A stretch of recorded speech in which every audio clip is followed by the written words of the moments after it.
भारत माता की, भारत माता की।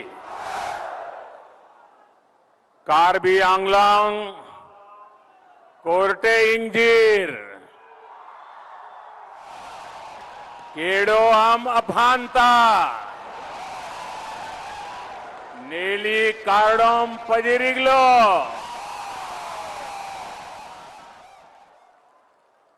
असम के राज्यपाल श्री जगदीश मुखी जी, असम के लोकप्रिय मुख्यमंत्री श्री हिमंता बिस्वा शर्मा जी, कार्बी राजा श्री राम सिंह रोंगहांग जी, कार्बी आंगलांग ऑटोनोमस काउंसिल के श्री तुलसीराम रोंगहांग जी, असम सरकार में मंत्री श्री पीयूष हजारिका जी, जोगेन मोहन जी, संसद में मेरे साथी श्री होरेन सिंह भेजी, विधायक श्री भावेश कलिता जी, अन्य सभी जनप्रतिनिधिगण और कार्बी आंगलोंग के मेरे प्यारे बहनों और भाइयों,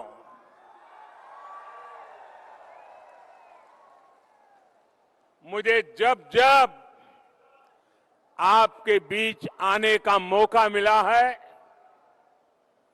आपका भरपूर प्यार, ये आपका अपनापन, ऐसा लगता है जैसे ईश्वर के आशीर्वाद मिल रहे हैं। आज भी इतनी बड़ी संख्या में आप यहां आए, दूर दूर से हमें आशीर्वाद देने आए, और वो भी उमंग, उत्साह और उत्सव के मूड में, रंग बेरंगी अपनी परंपरागत वेशभूषा में। और जिस प्रकार से यहां प्रवेश द्वार पर यहां के सभी जनजातियों ने अपनी पारंपरिक परंपरा के अनुसार हम सबको जो आशीर्वाद दिए, मैं आपका हृदय से बहुत बहुत आभार व्यक्त करता हूं। भाइयों और बहनों, ये सुखद संयोग है कि आज जब देश आजादी का अमृत महोत्सव मना रहा है, तब हम इस धरती के महान सपूत लचित बोरफुकन जी की 400वीं जन्म जयंती भी मना रहे हैं। उनका जीवन राष्ट्रभक्ति और राष्ट्र शक्ति की प्रेरणा है। कार्बी आंगलोंग से देश के इस महान नायक को मैं आदरपूर्वक नमन करता हूं, उनको श्रद्धांजलि देता हूं। साथियों, भाजपा की डबल इंजन की सरकार जहां भी हो, वहां सबका साथ, सबका विकास, सबका विश्वास और सबका प्रयास, इसी भावना से काम करते हैं। आज ये संकल्प कार्बी आंगलोंग की इस धरती पर फिर एक बार सशक्त हुआ है।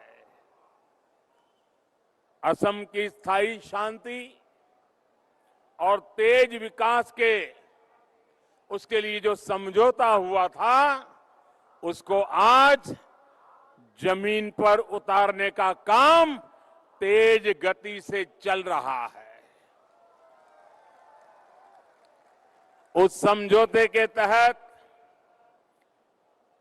1000 करोड़ रुपए के अनेक प्रोजेक्ट का शिलान्यास आज यहां पर किया गया है।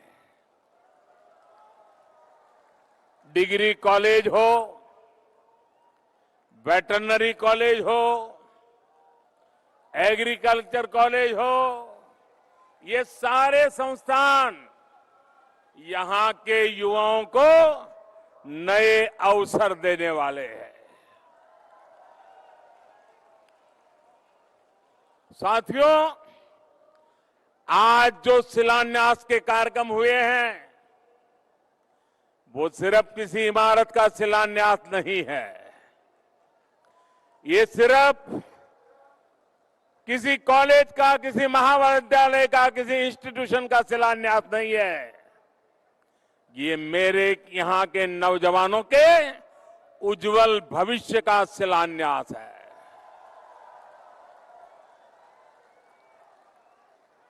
उच्च शिक्षा के लिए यहीं पर अब उचित व्यवस्था होने से गरीब से गरीब परिवार भी अपनी संतान को बेहतर शिक्षा दे पाएगा।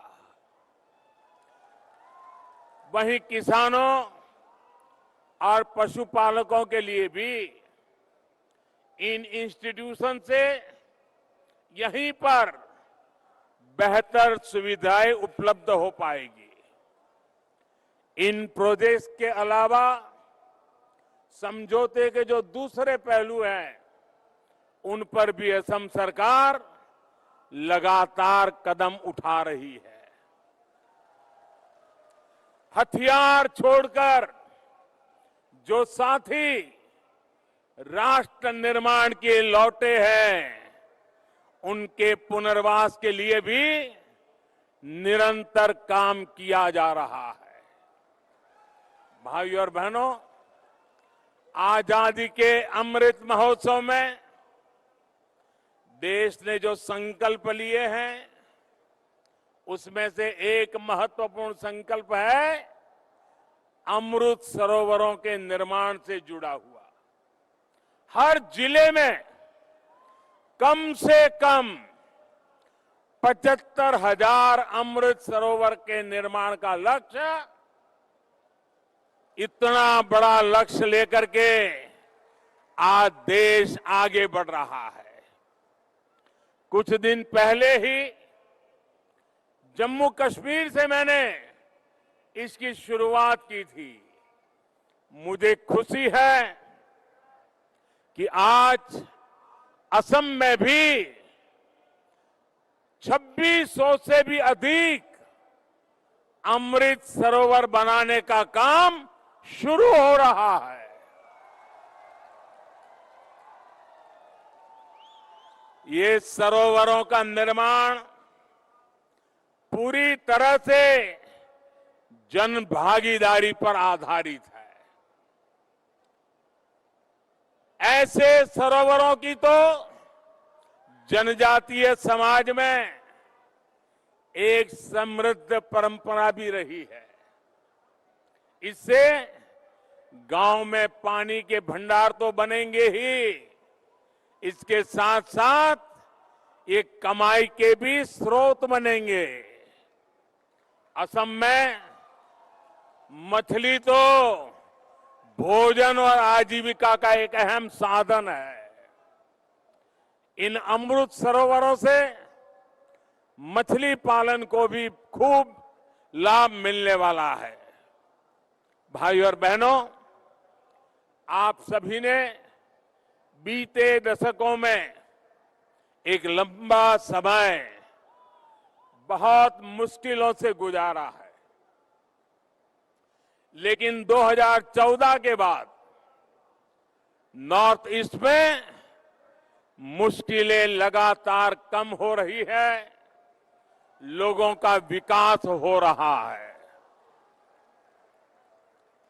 आज जब कोई असम के जनजातीय क्षेत्रों में आता है, नॉर्थ ईस्ट के दूसरे राज्यों में जाता है, तो हालात को बदलते देखकर उसे भी अच्छा लगता है।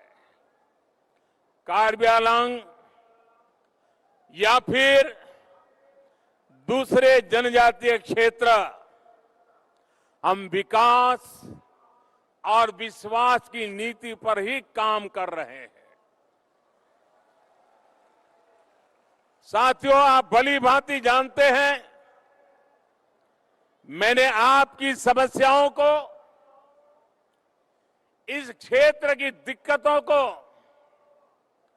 आप ही के परिवार के एक सदस्य के रूप में, आप ही के एक भाई की तरह, आप ही के एक बेटे की तरह मैंने हर मुसीबत को समझने की कोशिश की है।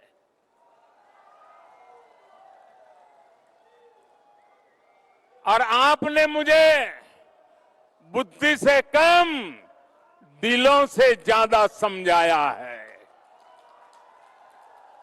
आपने हर बार मेरे दिल को छू लिया है, मेरे दिल को जीत लिया है।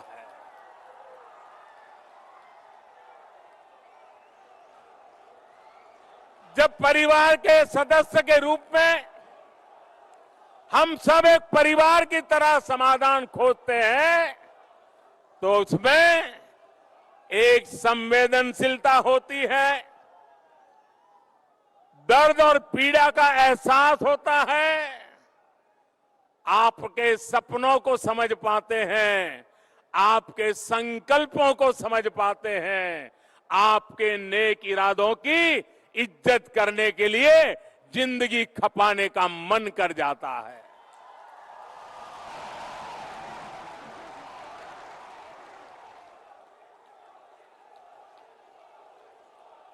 साथियों, हर इंसान को, असम के इस दूरदराज क्षेत्र के लोगों को भी, जंगलों में जिंदगी गुजारने वाले मेरे नौजवानों को भी आगे बढ़ने की तमन्ना होती है, इच्छा होती है। और इसी भावना को समझते हुए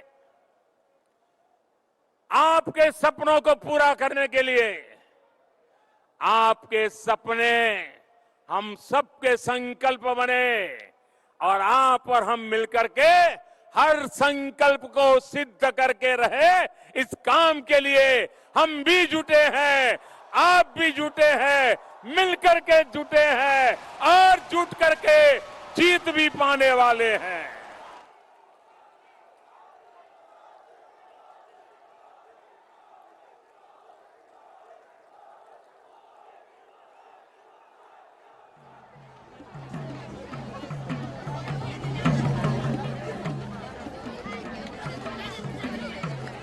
भाइयों और बहनों, आज पूरा देश ये देख रहा है कि बीते सालों में हिंसा, अराजकता और अविश्वास की दशकों पुरानी समस्याएं कैसे उसका समाधान किया जा रहा है, कैसे रास्ते खोजे जा रहे हैं।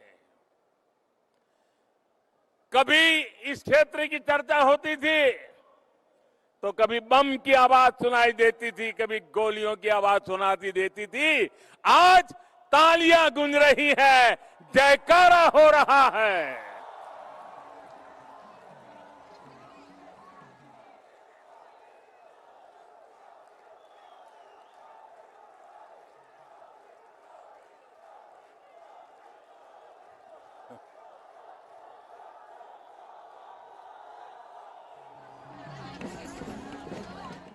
पिछले वर्ष सितंबर में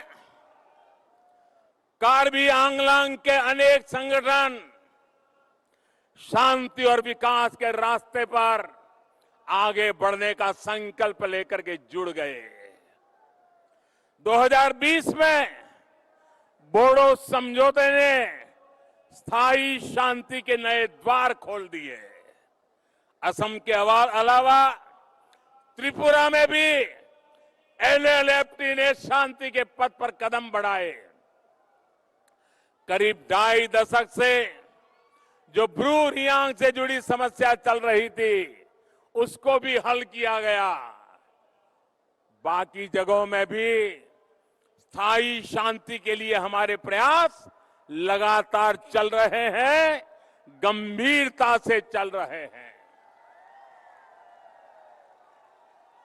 साथियों, हिंसा से, अशांति से जो सबसे अधिक प्रभावित होते रही है, जिनको सबसे ज्यादा दुख सहना पड़ा है, जिनके आंसू कभी सूखे नहीं है, वो हमारी माताएं हैं, हमारी बहनें हैं, हमारे बच्चे हैं। आज मैं जब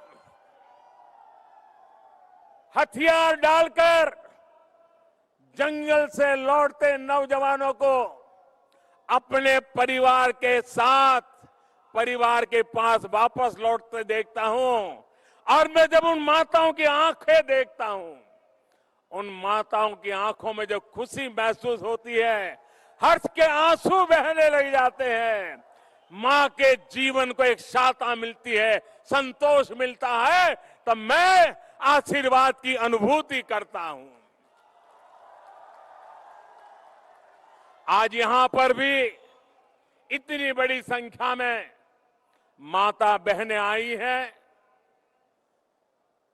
इन माताओं बहनों का यहां आना, आशीर्वाद देना, ये भी शांति के प्रयासों को नई शक्ति देते हैं, नई ऊर्जा देते हैं।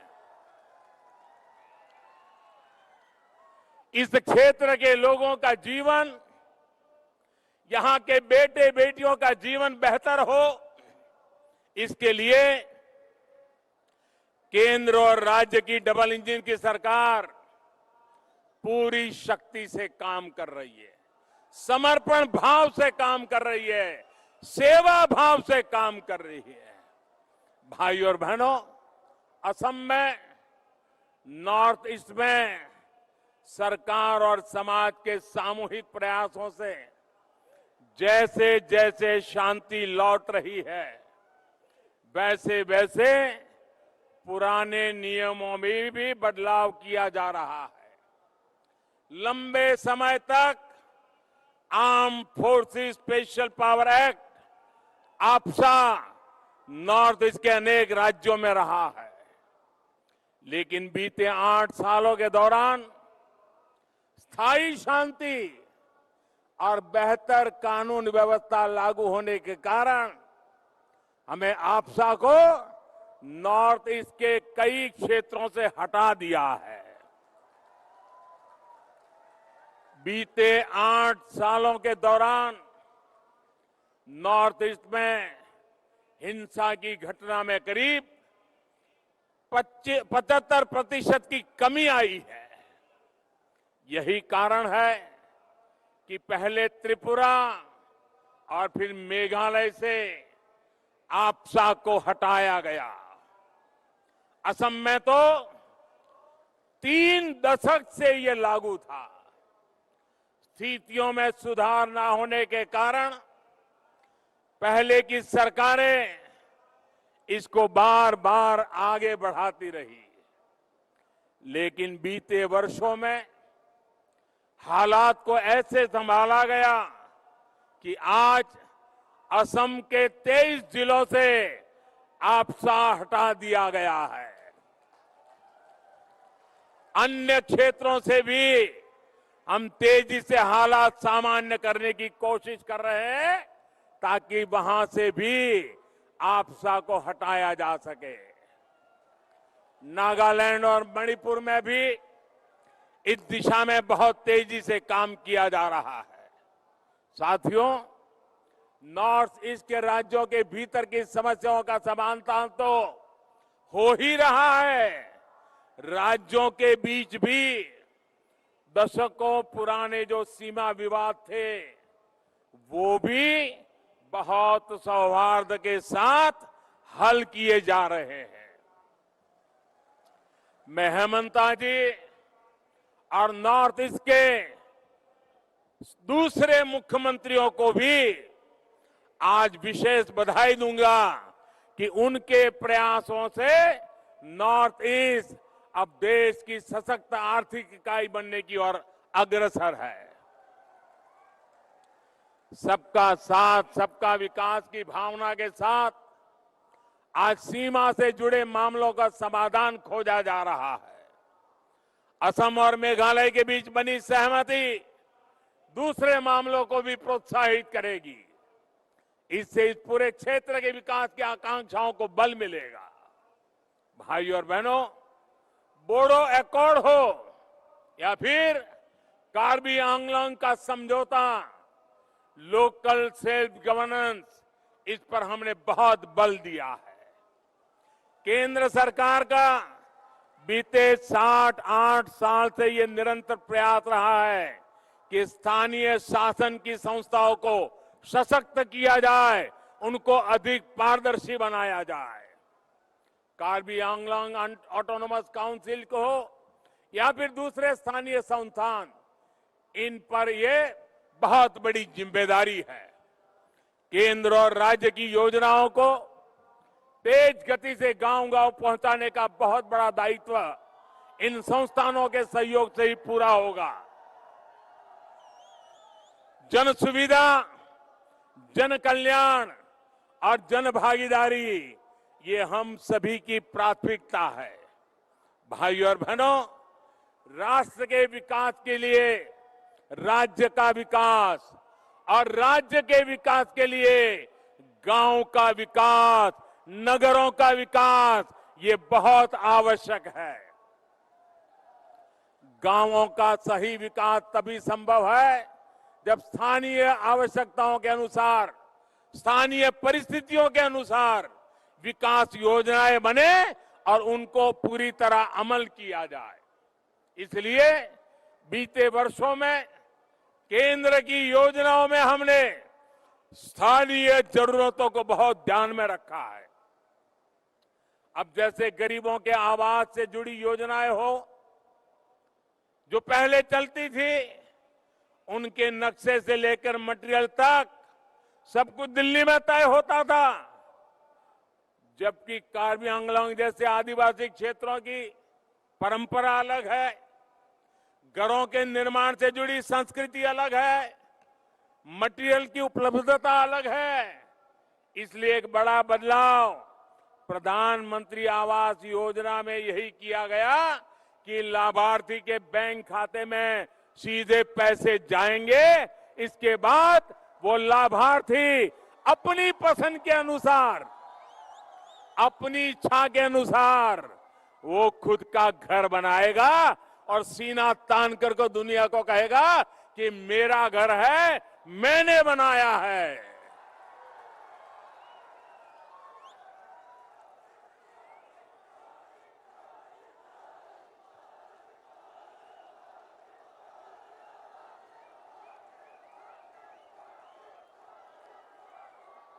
हमारे लिए ये प्रधानमंत्री आवास योजना ये कोई सरकार की कृपा का कार्यक्रम नहीं है। हमारे लिए प्रधानमंत्री आवास योजना गरीबों के सपनों का महल बनाने का सपना है, जो गरीब की इच्छा के अनुसार बनाने का सपना है। गांव के विकास में गांव के लोगों की अधिक भागीदारी की ये भावना हर घर जल योजना में भी है। घर घर जो पाइप से पानी पहुंच रहा है, उसको गांव की पानी समितियां ही मैनेज करें, और उसमें भी समितियों में ज्यादातर माताएं बहनें हो, क्योंकि पानी का महत्व क्या होता है वो माताएं बहना जितनी समझती है ना, इतनी मर्दों को समझ नहीं आती है। और इसलिए हमने माताओं बहनों को केंद्र में करके पानी की योजनाओं को बल दिया है। मुझे बताया गया है इस योजना के शुरू होने से पहले तक जहां 2% से भी कम गांवों के घरों में यहां पाइप से पानी पहुंचता था, अब लगभग 40% परिवारों तक पाइप से पानी पहुंच चुका है। मुझे विश्वास है जल्द ही जल्द असम के हर घर पाइप से जल पहुंचने लग जाएगा।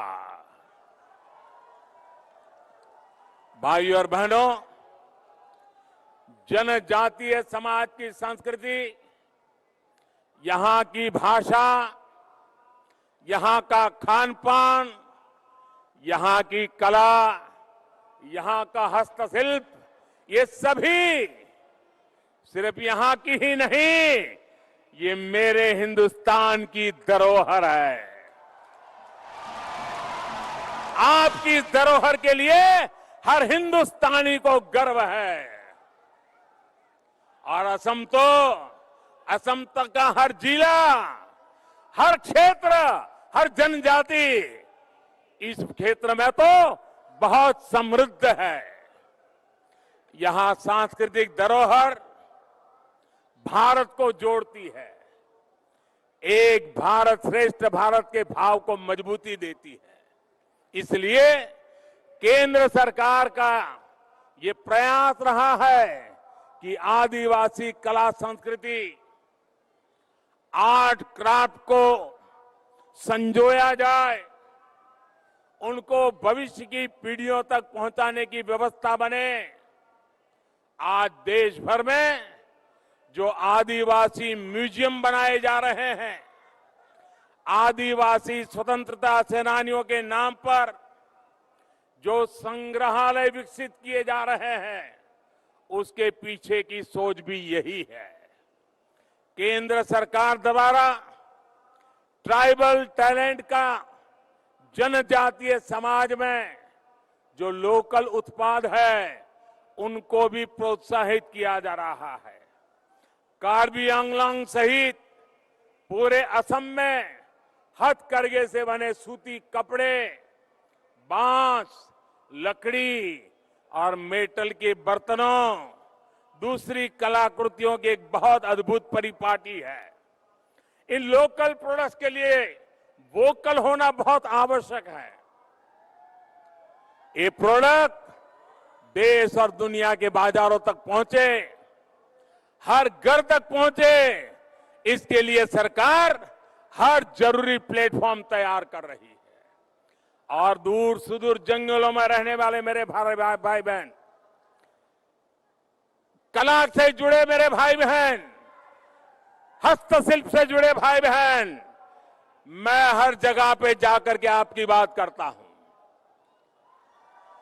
वोकल फॉर लोकल हर जगह पे बोलता रहता हूं, क्योंकि आप जो करते हैं उसे हिंदुस्तान के घरों में जगह मिले, दुनिया में उसका सम्मान बढ़े। साथियों, आजादी के इस अमृत काल में कार्बी आंगलांग भी शांति और विकास के नए भविष्य की तरफ बढ़ रहा है। अब यहां से हमें पीछे मुड़कर नहीं देखना है। आने वाले कुछ वर्षों में हमें मिलकर उस विकास की भरपाई करनी है जो बीते दशकों में ही नहीं कर पाए थे। असम के विकास के प्रयास में हम पूरी तरह से आपके साथ हैं। मैं फिर एक बार, इतनी बड़ी तादाद में आप आशीर्वाद देने आए हैं, मैं फिर एक बार विश्वास दिलाता हूं। मैंने पहले भी कहा था, आपका ये जो प्यार है ना, इस प्यार को मैं ब्याज समेत लौटाऊंगा, विकास करके लौटाऊंगा। मेरी आपको बहुत शुभकामना है। कार्डम, धन्यवाद। भारत माता की, भारत माता की, भारत माता की। बहुत बहुत धन्यवाद। कार्डम।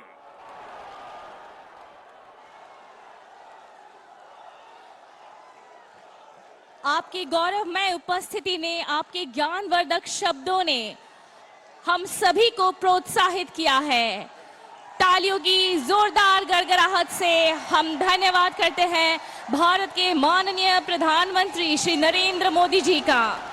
नांगलितुम कादोकावेता आरकी गेथपेन रिचार्डी पिक्था। साथ ही आज इस भव्य सभा में उपस्थित सभी गण्यमान्य व्यक्तियों का भी हम धन्यवाद कर इस सभा को समापन करते हैं। धन्यवाद। कुर्वांथू।